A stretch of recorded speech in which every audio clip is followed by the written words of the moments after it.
Hello everybody and welcome to the United Stand. De Ligt to Manchester United. Will it happen? Won't it happen? Look, maybe Manchester United are chucking money at him to try and steal him from Barcelona's clutches, or maybe it's just a smokescreen to say, look, we've tried to get this player, we knew we had no chance, it makes the fans happy. Here's Collins from Stoke. I don't know. But whilst there is a chance, there is a chance. And what would De Ligt bring to Manchester United? Well, let's profile him now over the next few minutes. So De Ligt is a centre-back and he plays for Ajax. And as you can see, his season this season at 19 years of age has been absolutely amazing. Leadership is the big thing when it comes to De Ligt. If you've not seen the victory speech he did in front of all the Ajax fans last week, it was absolutely stunning. It was Russell Crowe Gladiator-esque. It was superb. And in a team like Manchester United, where we have no leaders. We've got good players, but we've got no leaders. I don't think age is a barrier. When you see that speech, when you see what he does for Ajax at 19, look, he's a man mountain anyway. He's absolutely huge, and he leads from the back for Ajax. He would be a very, very good signing for Manchester United, and he would be worth the outlay for me just for that, to bring in somebody that you know is a leader. And I would hand him the captain's armband if he came to United, which is why for me De Ligt would be the signing of the summer for Manchester United, no matter who else we get, no matter whether we got Sancho, Icardi, whoever. If we got De Ligt, he would be the signing of the summer because he would be a leader, which is what Manchester United massively lack. When you look at his stats this season, 48 games, 6 goals. He is a threat from set pieces. He is good in the air. We saw that in the Champions League. We saw it against Spurs, didn't we, in the second leg? But he is a threat in the air, set pieces, both defensively and offensively. That would improve Manchester United a lot because we're not very good in the air. We haven't been for a long time. And, you know, you're relying on Chris Smalling, but really, Smalling likes to hug people rather than go and head the ball. De Ligt is powerful. He will go and do it. He reminds me of Vidic in that way, although, you know, that's where the comparison ends, because actually one thing that you might, I want to bring in the positives and the negatives with De Ligt. One of the things, he wins a lot of aerial duels. I think he averages around 3 aerial duels a game, which is massive compared to the likes of Lindelof, who is, you know, I think he's below 2. I think people like Phil Jones are just above 2, so very, very strong in the air, De Ligt.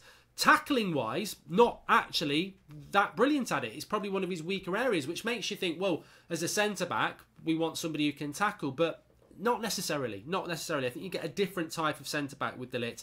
If you look at his stats, nearly half of his games, there's clean sheets in them.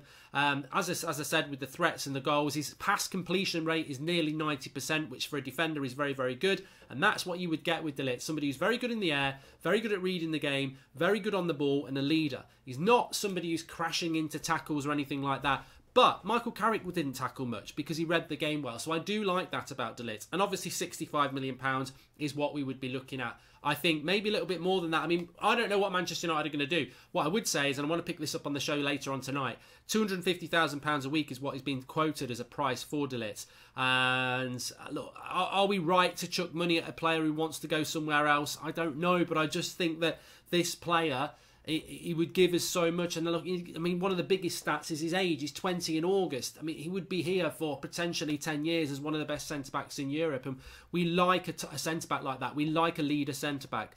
As we develop it a little bit more, let's have a look at De Ligt and where he actually plays. So there is this thought that he'll play left-sided centre-back. He is both-footed. That's one thing I want to say as well. He is both-footed. He is a leader. But he predominantly plays for Ajax as the right-sided centre-back because obviously Daley Blind occupies the left-sided centre-back position. Being both-footed, he can play both sides, but I prefer Lindelof as the left-sided centre-back anyway. I know Lindelof can play right, but the reality is, if De Ligt came in and played with Lindelof, that is effectively where you're going to get 2 players who can play both sides. So maybe De Ligt would shift there if we got him, and Lindelof would go to the right-hand side. But predominantly for Ajax, he plays off that position.